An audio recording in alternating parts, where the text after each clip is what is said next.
어머니 어디 계시나? 어머니 끝에 계시니까 어머니 여기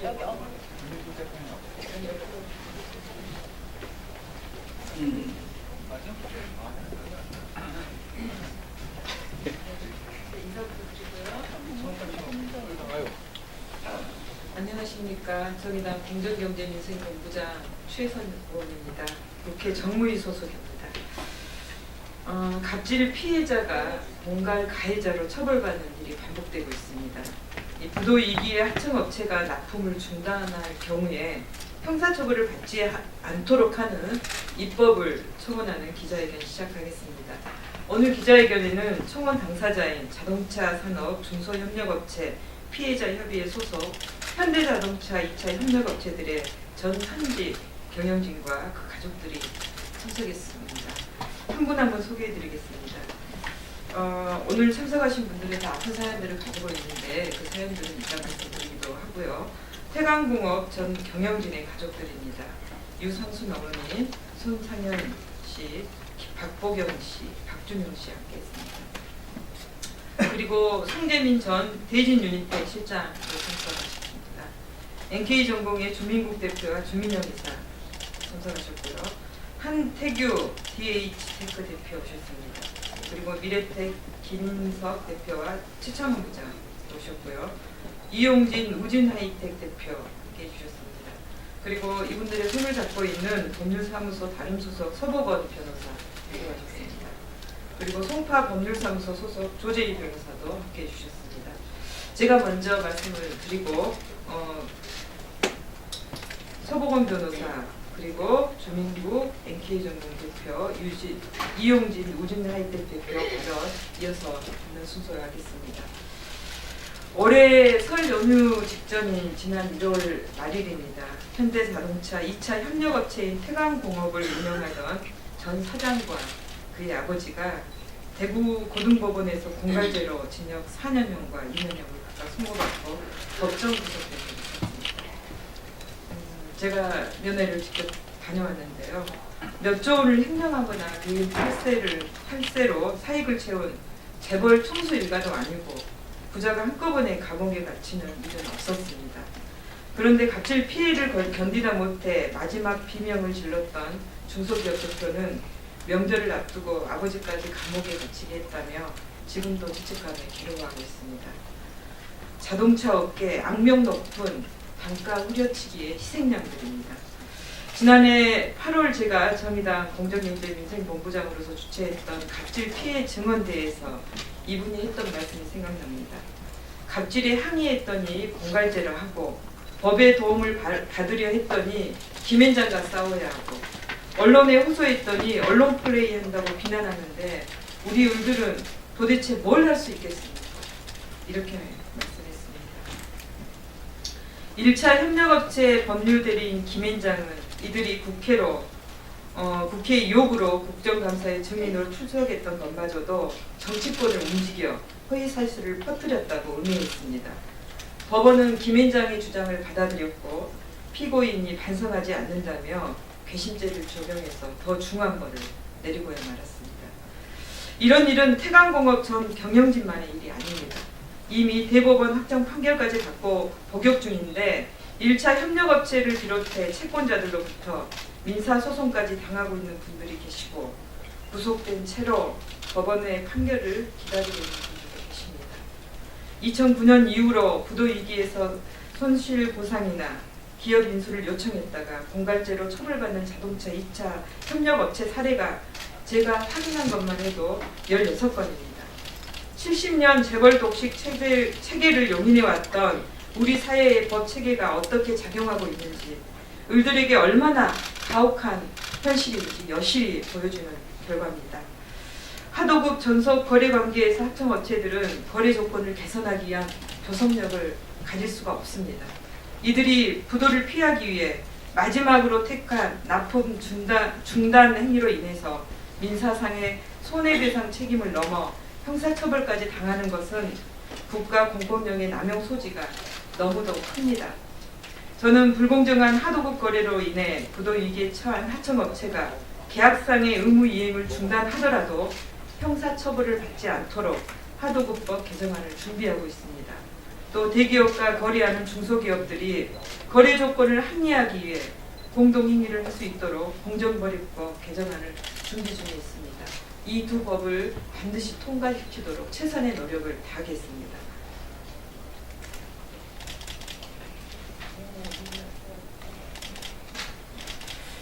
다음은 서부관 변호사가 그동안의 경과 입법 청원 취지를 발표하고요. 현대자동차 입차 협력 업체들의 각질 피해를 연이어서 듣도록 하겠습니다. 서부관 변호사.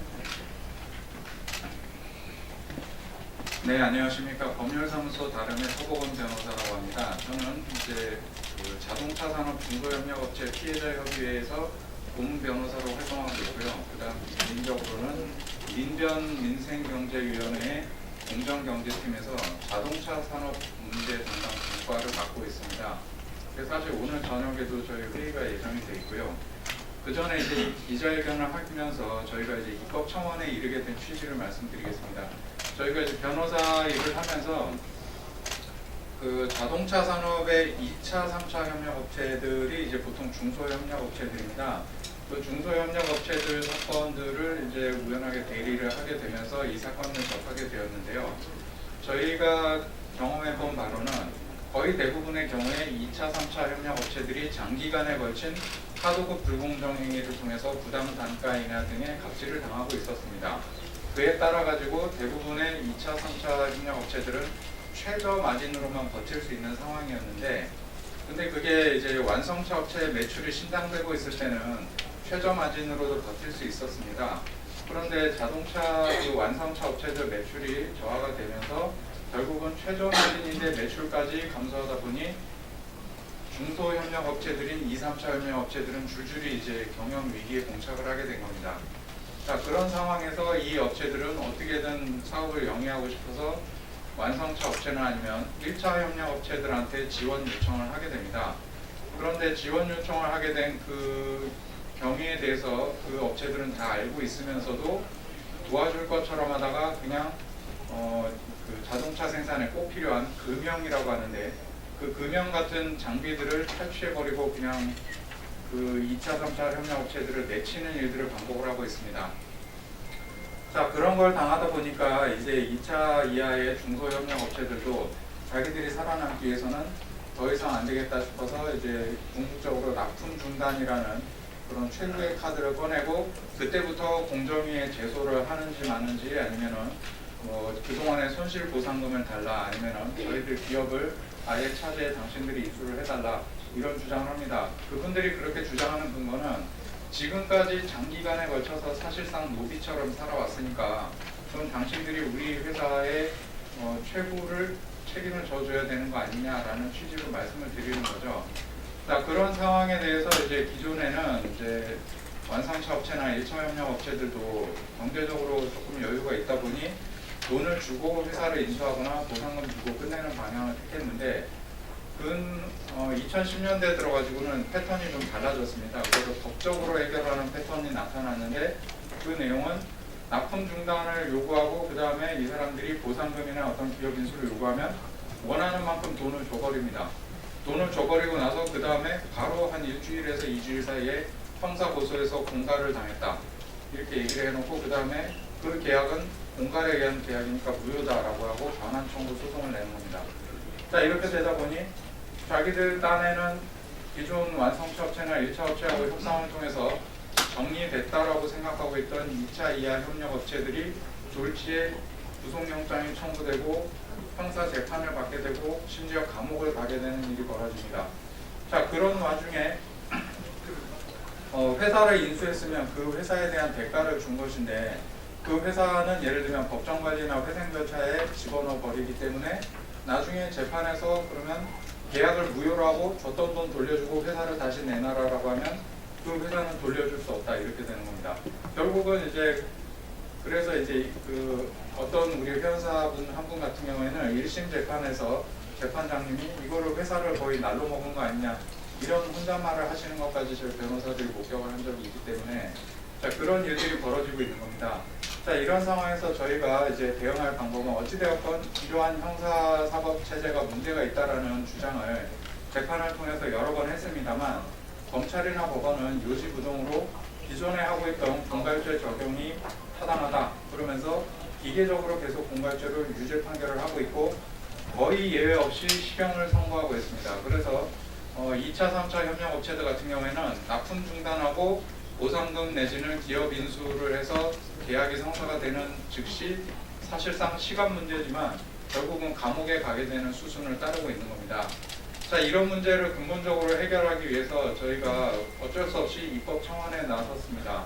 왜냐하면 현재도 지금 대법원에 몇 건이 계류 중인데, 이대로 대법원이 기계적인 판결을 내리게 되면은 저희 2차 이하 협력업체들로서는 아무런 희망이 없게 됩니다. 그리고 이런 식의 어떤 갑질이 근절될 수 있는 기회가 전혀 없어지게 됩니다. 그래서 저희가 이제 입법청원에 나서게 된 것이고요. 저희 입법청원의 내용 요지는 다음과 같습니다. 최소한 민사상 계약인 납품 중단을 가지고 그걸 국가 공권력을 동원해서 형사처벌을 하고 감옥에 보내는 식으로 그 납품을 강제하는 것이 있을 수 있는 일이냐라는 문제의식을 가지고 있는 겁니다. 여러분이 조금만 조사해 보시면 아시겠지만은 전 세계적으로 기업이 납품 중단을 하는데 그거를 형사처벌해서 감옥에 보내는 사례는 찾아볼 수가 없습니다. 그 대한민국에만 있는 사례고요. 대한민국이기 때문에 가능한 사례입니다. 그래서 저희는 이 부분에 대해서 국회의원님들께서 조금이라도 관심을 가지고 입법적인 개선을 하여 주시기를 강력히 촉구드리는 바입니다. 그리고 제 다음 순서로 두 가지의 사례를 소개해 드리겠습니다. 아까 제가 개요를 말씀드렸습니다만 2차 이하의 중소협력업체가 부도위기에 처했을 때 납품 중단이라는 카드를 사용해서 손실보상금을 요구하면 어떻게 되는지에 대해서 말씀드릴 것이고, 그러지 않고 이제 법원에서 판결 통해 자꾸 얘기하시는데 합법적인 방법으로 어렵지만 길을 택해서 너희가 어떤 합법적인 길을 모색해봐라라고 말씀들을 하십니다. 그 경우에 그러면은 중소협력업체가 어떻게 되는지를 각각 사례를 소개해드리겠습니다. 먼저 소개해드릴 것은 어떤 납품 중단이라는 카드를 택하지 않고, 그렇게 하지 않고 정말 재판장님께서 말씀하시는 것과 같이 합법적인 길을 택했을 때 중소협력업체가 어떻게 되는지를 MK전공이라는 현대차 2차 협력업체인 주민국 대표님께서 말씀해 주시도록 하겠습니다.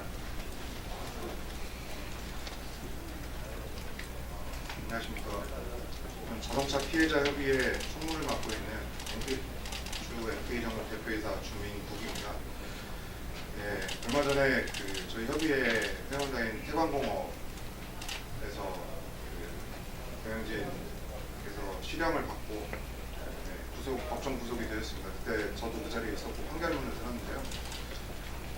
그 자리에서 제가 가장 기억에 남는 것은 합법적인 방법으로 대응을 하지 않고 불법적인 범죄 행위로 대응을 해서 실형을 선고한다 이렇게 말씀을 하셨는데, 저희는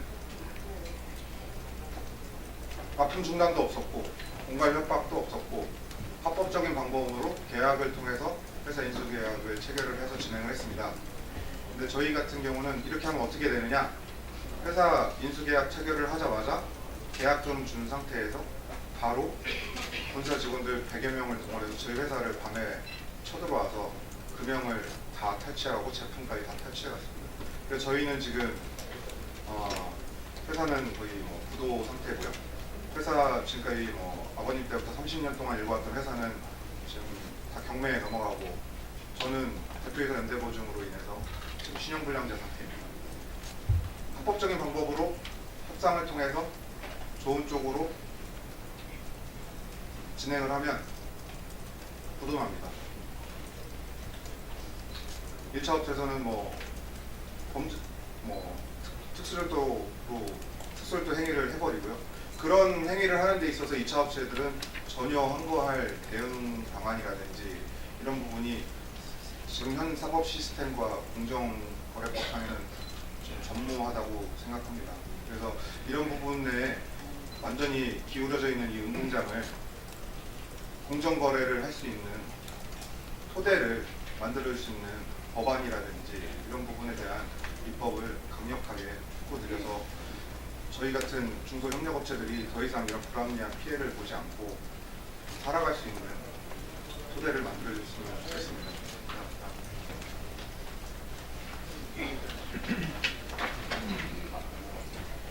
안녕하십니까. 저는 해강공업 정경영진 가족입니다.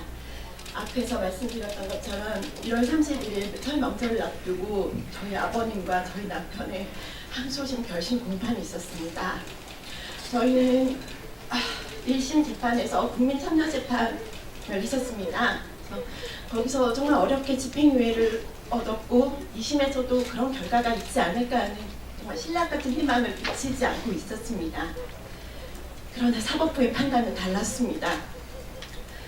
오랜 시간 동안 그 1차 업체의 갑질로 단가 후려치기로 인해서 저희가 누적된 적자를 견디다 못해서 납품을 중단하겠다고 부도 위기 직전에 납품을 중단하고 한 게 결국은 저희를 올가맸습니다. 그리고 그 일이 있은 후 저희가 너무 억울해서 저희의 어려움을 좀 알아달라고 언론에 이야기하고 국회를 돌아다니며 호소한 거를 괘씸죄로 저에게 더 중형을 선고했습니다. 너희들은 그래서는 안 된다. 너희는 반성을 하지 않는다. 오히려 피해 업체를 너희가 그런 행동이 파렴치한 기업으로 만들었다고 말씀하셨습니다. 누가 피해자고 누가 가해자입니까? 이 나라의 법은 누구를 위해 존재하는 건지 전 모르겠습니다. 저희는 그나마 법이 저희 약자의 이야기를 들어주고 저희의 억울한 이야기를 조금이라도 사정을 헤아려 줄 줄 알았습니다. 그건 아니었습니다. 정말 현 사법부 체제에서는 저희가 보호를 받지 못하는구나 다시 한번 느꼈습니다. 강력히 촉구드립니다. 정말 제발 법 제도를 좀 바꿔주십시오. 저희 신랑이 법정 구속이 되기 전에 판사님 앞에서 이렇게 말씀드렸습니다. 판사님, 저희 아버님은 정말 아무런 죄가 없습니다. 아무 소용이 없었습니다. 저희는 두 부자가 아버님과 저희 남편이 보증줄에 묶여서 호송 촬영에 들려가는 걸 정말 절규 속에 지켜볼 수밖에 없었습니다. 저희는 이 재판을 통해서 저는 사랑하는 남편을 잃었고 저희 어머니는 남편과 아들을 잃었습니다. 무엇보다도 저한테는 9살, 5살 두 아들이 있습니다. 사랑하는 아빠와 작별 인사 한번 하지 못하고 생이별을 하고 있습니다. 밤마다 아빠가 언제 오냐고 보고 싶다고 합니다. 제발 도와주십시오. 100번 양보해서 저희 남편은 그렇다 치더라도 저희 아버님 73살 먹은 정말 그냥 아프신 노인이십니다. 그분까지 그 험한 곳으로 데려가서 어쩌자고 하시는 건지 정말 간절히 부탁드립니다. 더 이상은 정말 가해자가 피해자로 피해자가 가해자로 중간하는 일이 없도록 나라에서 제도 개선을 통해서 저희 약자들의 소리를 제발 좀 들어주시면 간곡히 부탁드립니다.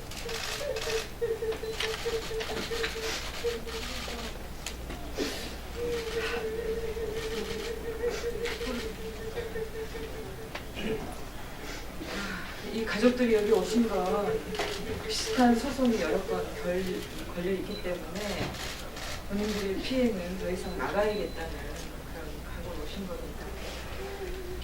네, 이분들 손을 제가 잡고 있는데 저 혼자만으로도 톡톡 힘을 붙입니다. 정말 국회에서 그때 국감때 때 함께 이분들의 피해를 대변했던 우리 의원들 손 놓지 마시고 함께 잡아주시고요. 이게 우리나라 자동차 업계의 민낯입니다. 이분들의 희생으로 이제 그동안 이 경제 질서가 유지해 왔는데요. 재판부의 판단은 그 경제 구조를 흐리지 말라. 정말 공정 경제에 반하는 그런 판결입니다. 그 어떤 경제 사범들 같은 경우에 부자가 함께 구속된 사례가 없는데 정말 이 판결은 너무나 어이없어하는 판결입니다. 그리고 오늘 오후에